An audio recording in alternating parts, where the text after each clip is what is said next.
Well, thank you for staying with us on the AM show. Time now for us to get into the papers, and we're joined by Kojo Poku, an energy analyst and a friend of this outfit. Kojo, good morning to you. How are you? I'm well, oh, how about you? This one way I've now got the title of a friend, then I should see more, because you shouldn't be friends with benefits. You should see more better relationships. Kojo, no agenda this morning. You know, we've been at this for years, long before this place. So, but it's good to have you. Thank you. How is everything? By God's grace, bit by bit. Thank God. The year is drawing to an end. What's tickling your fancy this morning? Pardon me? What's tickling your fancy this morning? Oh, maybe just the gift of life, strength. I've been slightly under the weather, but we're still braving, through that storm. It is well. Interesting thought. As the year ends, every year people have resolutions and all of that. I don't think it's too early to start. So let me find out from you. Looking at how the year has gone, what do you think Ghana should be looking at when it comes to resolutions? Ghana as an entity. Imagine Ghana were a company with a head. What should we be looking at? And you personally, what would be your resolutions for the coming year? Well, I don't do resolutions because for a very long time I've realized that resolutions are never kept. You only keep it till Easter. And after Easter, you realize that it goes south. Are you speaking for yourself? Or for... Yes, I'm speaking for myself. All right. I honestly, the only resolution I was able to keep for 6 months was to exercise this year. And I think I did it for 6 months. And after 6 months, I realized that every day I give myself an excuse. But let's look at the Ghana. I think, look, there is something that everybody's been yearning for, and it's some level of activity in government, some level of leadership. I've said that we don't have leadership as we speak. There's a lot that is going wrong in this country, and the group of so-called ministers assembled by the president, everybody in this country is yearning for that to be changed. And I think one of the things that would give some revitalization and momentum going into 2023 is that the president heed that call and massively change a lot of the people that he brought in from the 2024 administration, 2017 to 2020 administration. Most of them are tired. They are out of ideas. They just don't know what else to do to basically keep the country moving forward. And we are at the crossroad. We need the momentum. I always keep saying that it's never too late to start something. And though it's as bad as it is, there's always a day, a time that things can be turned, the turning point, okay? And that turning point, when we get to that turning point and we do that U-turn, not a V-turn, you will now be able to move slowly towards the path of growth. I am hopeful that in January, he will do that for us, not for him, for us. It's actually awkward for me, come to think of it, because in other jurisdictions, and even here in different parts of Africa, ministers aren't retained for this long at post. I mean, what he said just got me reflecting. In most places, ministers aren't kept for this long. In some instances, someone is so endowed with, institutional knowledge of a certain place, or sometimes you would even have a technocrat who ascends to that position and all of that. But in this instance, come to think of it, there are so many ministers who have been in the same spot for so long, and there's been so much talk about their work, and they still remain. Is it just me? For 6 years, for 6 good years. I mean, some of us have not been around that long, but we've seen from the 92 Constitution until now, and it's amazing. I think, some people have been longer. I mean, I'm not saying, I'm saying generally, like the number of people, and then staying that long. Salome was the longest serving finance Victor Salome ever had. He was at that position for about 18 years. So yes, he was there longer. But the point that, the general consensus is that, look, we shouldn't. The whole thing that we keep talking about is that, and you put it rightly, that knowledge, nobody is the number one custodian of all knowledge. We should get to the point where We need momentum. Personally, I felt that when we went for the Congress, the National Congress of the MPP, Right. and we had a new set of leaders, that was the time that he should have basically also reshuffled his cabinet and given the whole nation and the party a lift and a boost. Now, heads are down.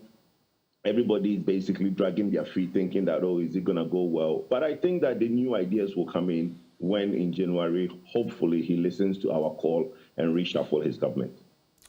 All right, let's get into some interesting stories. And if I forget to make mention of this, you bring it in. I'll start with the daily graphic. And yes, I'll talk about the debt exchange.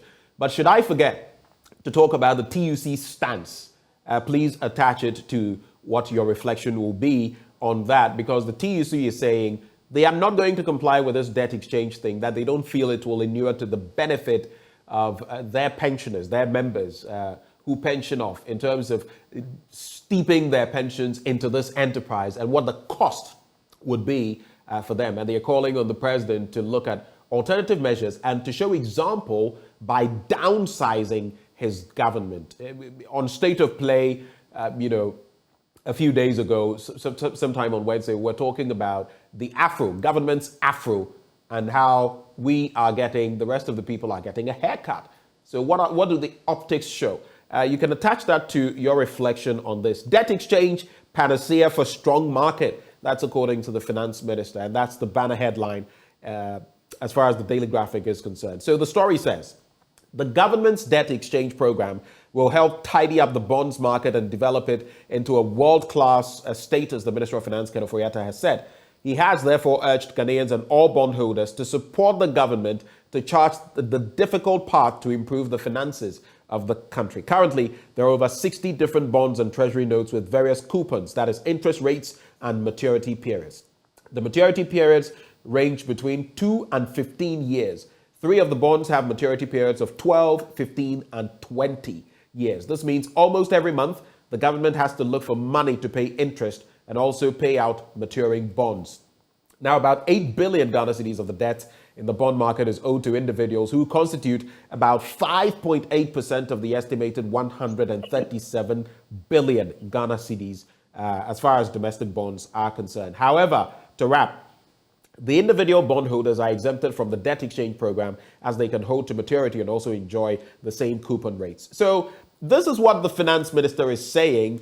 And we know that some other entities have gone down this road. We can cite Greece, we can cite Jamaica, and Greece hasn't turned back after a while. But the pain that will come along with this, in this Fourth Republic, we saw HIPIC under Kufuor, we saw before him the crisis under Rawlings, we've seen all the stages. But even when we've gone to the IMF, it's never been this far-reaching in terms of the impact on pensions and other things. This is the first time for me, correct me if I'm wrong, that I'm seeing it bite this hard.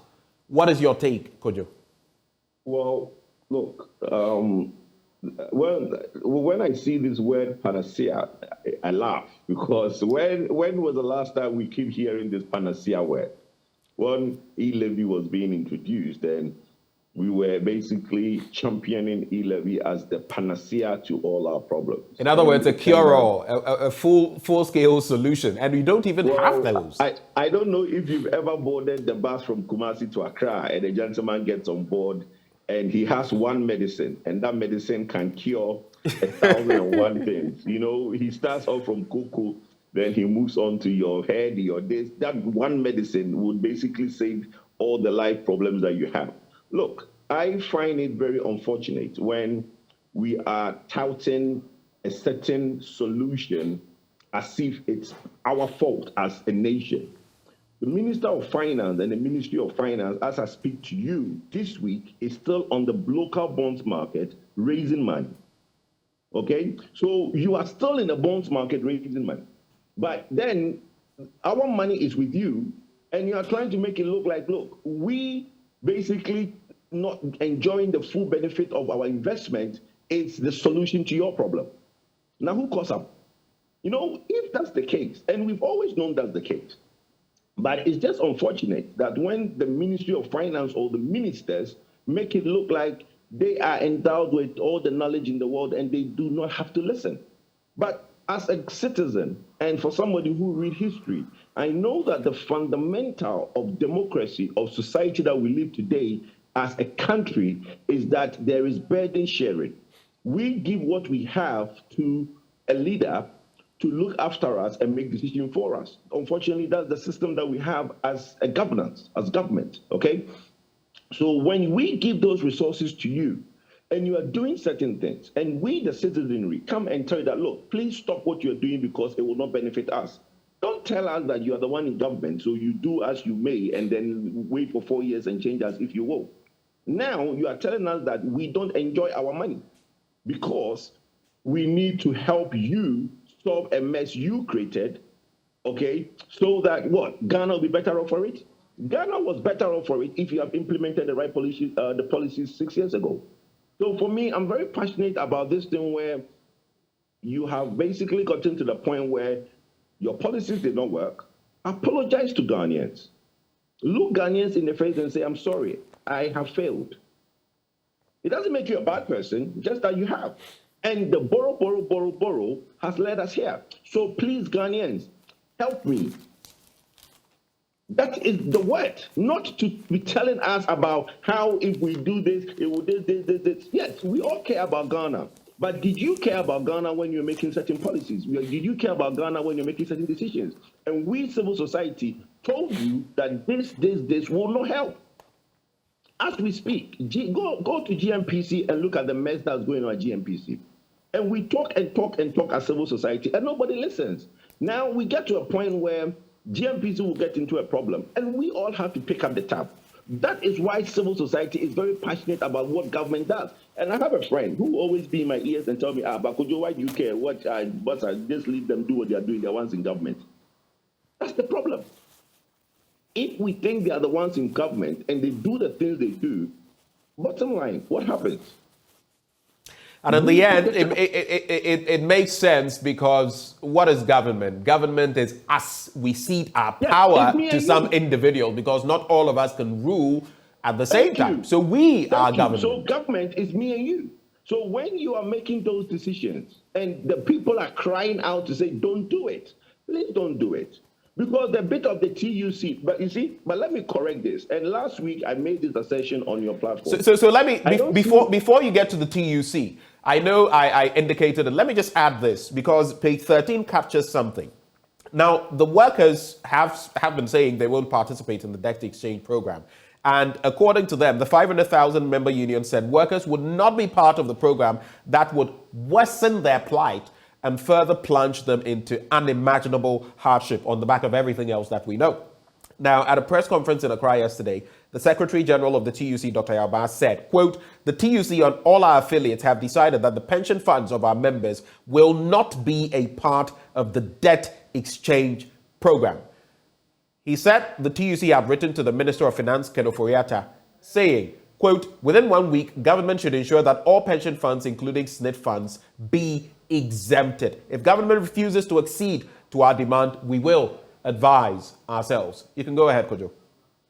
Well, that's the bit I don't get. I don't see where it's unfortunate that we are all having to go through this. You don't get the fact that they feel this is going to cause undue hardship to them and that they reserve the right to participate in this or otherwise. I mean, those options are available. No, but they are not bondholders. TUC is not a bondholder. So right. That's the problem. SNIT is the bondholder. TUC is not a bondholder. I'm saying they have options. They have options. No, but TUC, that's what I'm saying. Look, when he said his members, we all know that individuals are exempted. So his members cannot be affected. If they are talking about the pension pot, which is what they are talking about, which is with SNIT, and the tier 2 and tier 3, okay? I understand how they feel, but the bit I am confused, and I keep reiterating, is that there isn't going to be a time when anybody will go to get their pension and their pension will not be there. That is not going to happen. That I know 100%, okay? Because what the government is doing, and I'll repeat again today, whatever money that has been invested is not lost. Government is saying that your principal is safe. All I'm doing is that I am only restructuring how much interest I pay you and when the maturity is. The pension pot has billions of cedis in there. So between now and when people are pensioning, that pension pot is safe. That is something that I think we can't reiterate enough. Nobody is going to lose their pension as a result of this debt. I don't think that is the point that the TUC is making. I don't think they are saying anyone is going to lose. It is the interest that they are concerned about and how it would affect them moving forward. Yeah, but that doesn't come to them. If you are entitled to 3 million cedis, you get 3 million cedis. That's the point. So if you feel that your interest is not going to be affected, then why are you worried? Look, do you know how much billions we have in pensions? It's even trillions, cedis in our pension pot.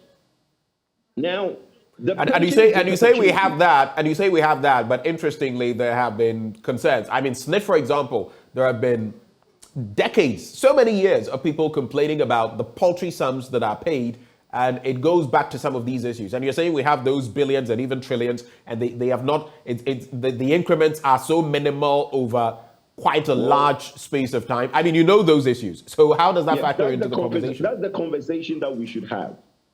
I honestly think that one of the things that I'm contemplating, and that is why I'm running for this 2024 presidential term on the MPP, one of the things that I think we should consider as a nation is to elongate the pension tenure.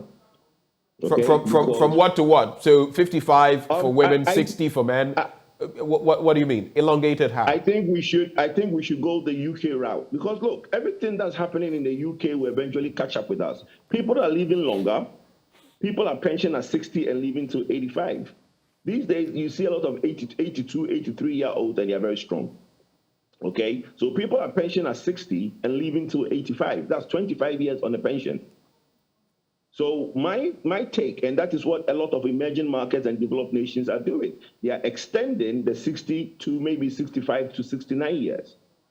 Okay, we should elongate the pension. The 60 years is technically not working, and it's clear to be seen that you see a very young, vibrant man, and you wouldn't even think that the person is 60, and you go to his office and tell you he's on pension.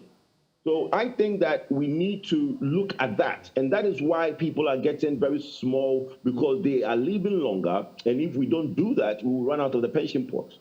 So it is not to do with the fact that there isn't enough money in the pension pot. The pension pot is so much money in the pension pot. You can take time out and go and look at how much we have in the pension reserves. It's huge. So it's not going to affect anybody's pension. It's unfortunate government thinks that he can take 167 billion out of that pot. Okay, it's unfortunate because it's money that they took and basically gone down the drain. So I am against the policy, but I don't think the TUC stance of thinking that their pension is going to be affected is true. It's not. It's not going to be affected. Well, they also add, quick thoughts on this: all workers must be ready to participate fully in any industrial action to protect our pension funds. Workers will no longer bear the consequences of any IMF-inspired or IMF-sponsored policies and programs. Government is responsible for its decisions, including the decision to seek an IMF bailout. They say that if things don't go their way, they're going to escalate this to the point of industrial action. Quick thoughts on that. Let's move on. Well, I think that if I'm government, this is the best time to have that employment, the number of government's employees conversation. Because if the TUC is basically threatening government that they are going to embark on a strike, it is not anybody's fault that government has not put in place policies that would increase our revenue, expand the tax net, and bring more money into the government coffers. It's not the TUC's fault. But again, the TUC and its members constitute over 50% of our entire expenditure of this country. So whatever money that you think that is being spent was spent on you.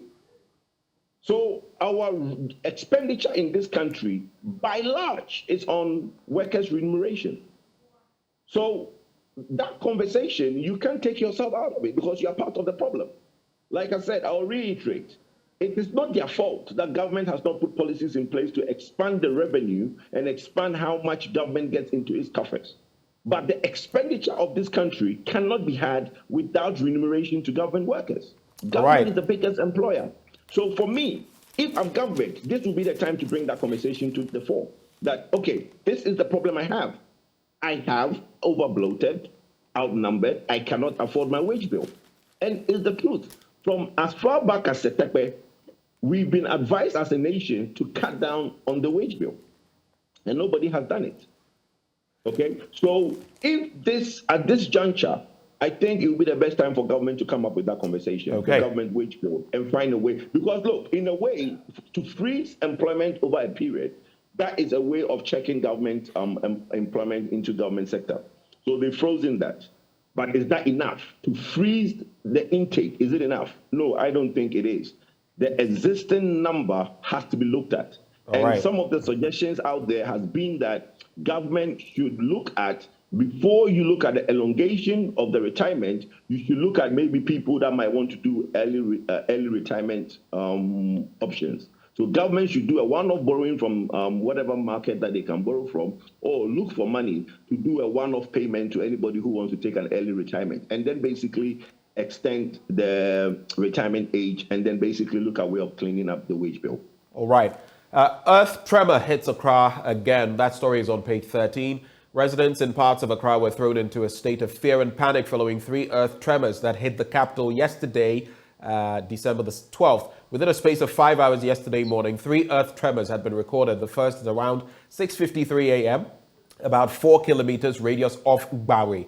And the second around 11:43 a.m., also reported to have occurred about 10 kilometers from Ugbawe. And 11 minutes later, a third occurred. Although they did not last for more than a minute, the effect was strong as people felt the vibration and tried to run to safety. Of course, we also have the Ghana Geological Survey Authority, that's the GGSA, telling the Daily Graphic that field experts deployed to gather data on the tremors shortly after the occurrence recorded those that occurred in the mid-morning. So I remember listening to Midday News right here, so Joy 99.7 FM, and there was someone from, I think, Kokrobite who spoke. He was new in the area, and this had taken him by surprise. We know about those fault lines, so to speak, around the Wejagbawe area, but it appears in recent times we are getting more and more of these. What do we do?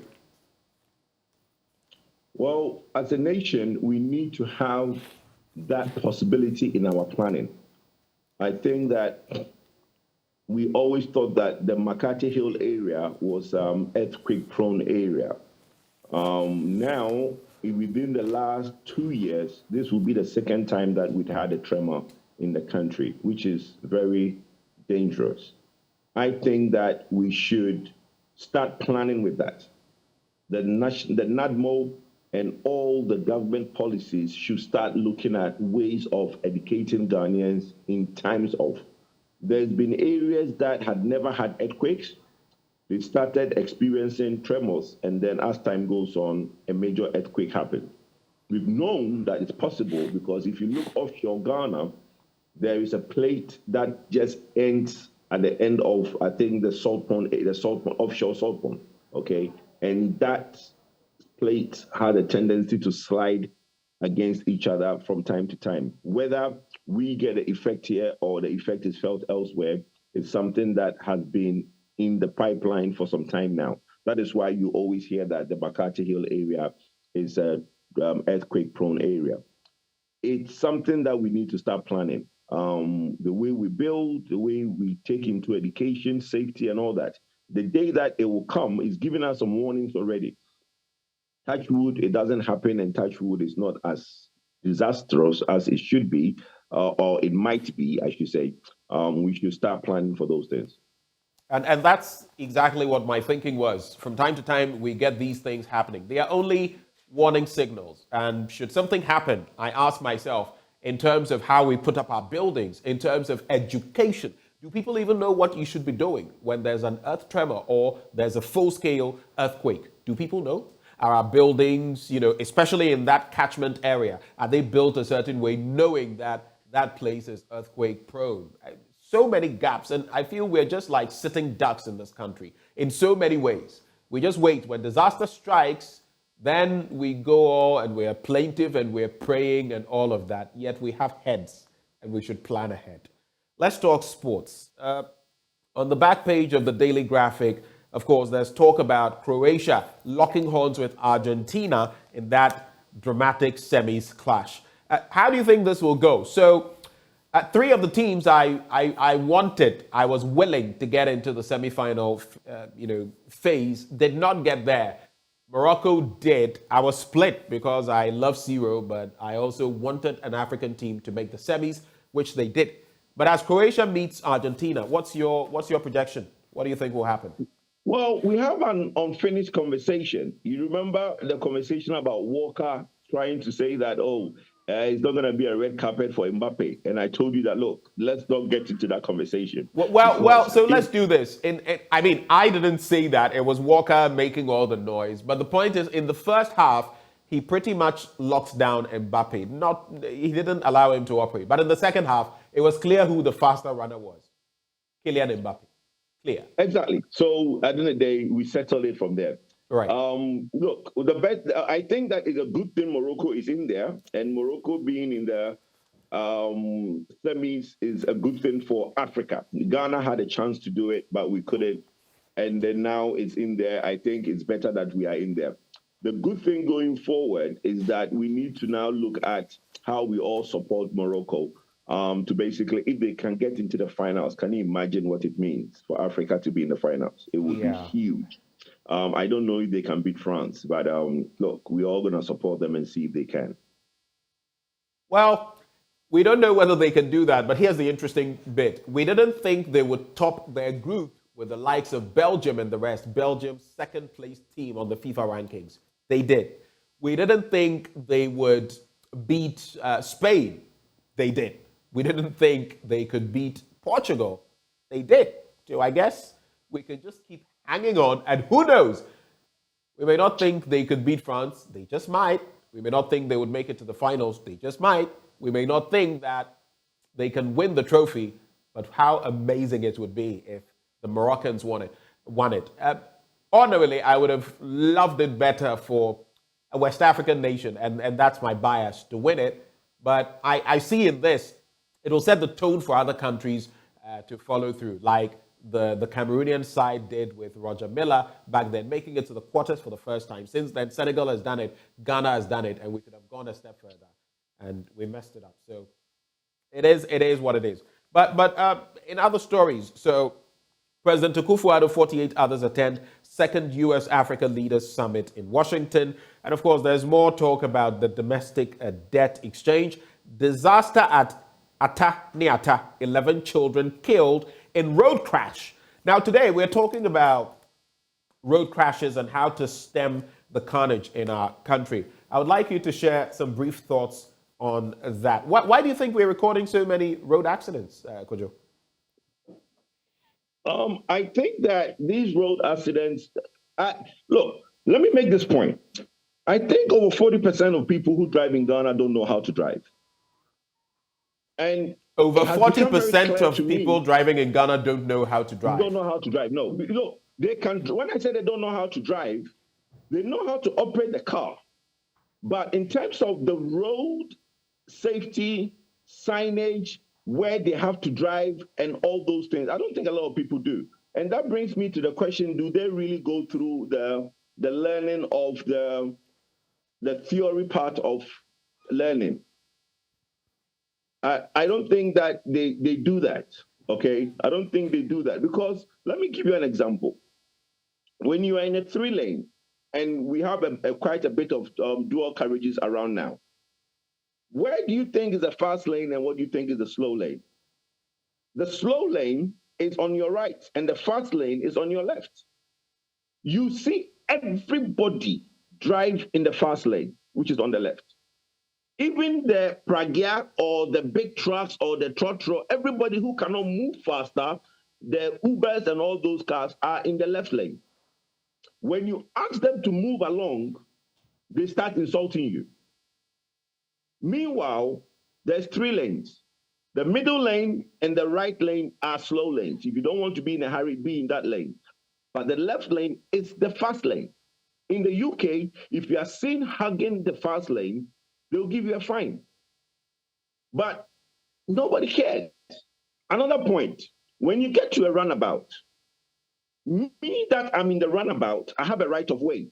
You that is entering the runabout, you have to stop and give me that I'm in the runabout way to exit the runabout before you come in. In Ghana, when somebody is entering the runabout, the guy who is in the runabout will stop for the guy entering the runabout to come in. I see this every day, and I'm thinking, hold on, there's something wrong. Because clearly, some people have not learned how to drive.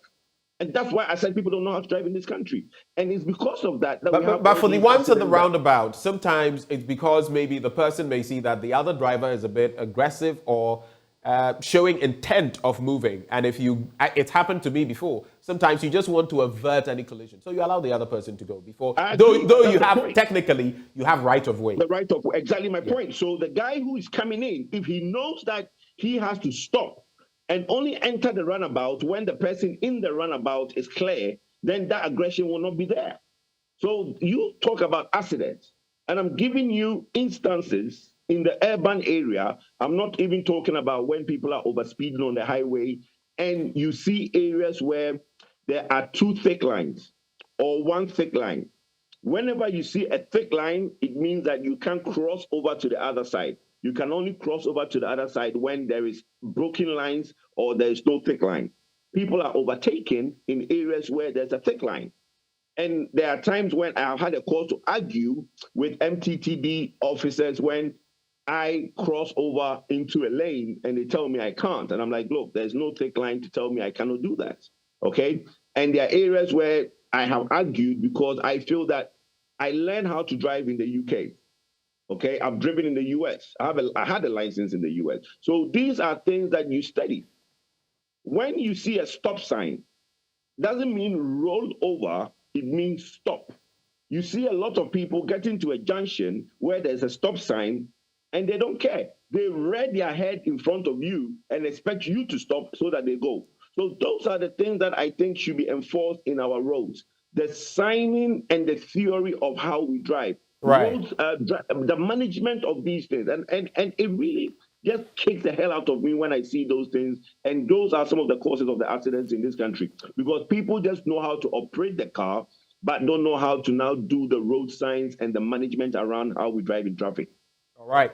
I'm going to run a few stories by you, and then we can wrap the conversation with them. We have just a minute left. So the final newspaper, some of the others have been dealt with. Caprice, okay, so let me say it, Caprice. I was pronouncing the word as it, Caprice, as we say it here. Caprice robbery, 2 robbers shot dead, another arrested. And then there is the Daily Guide newspaper. Jomoro NDC case petitioner files appeal.